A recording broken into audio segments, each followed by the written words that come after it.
চট্টগ্রামের স্টেশনের কি অবস্থা, সব মনে হয় যে মরে গেছে,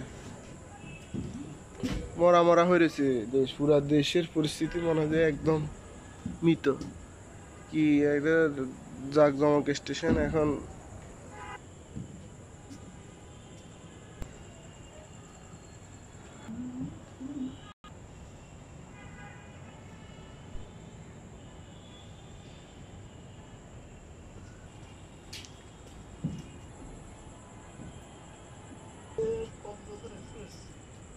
আরে না, এটা ছোট বগি, এ 4 বগি না 5 বগি।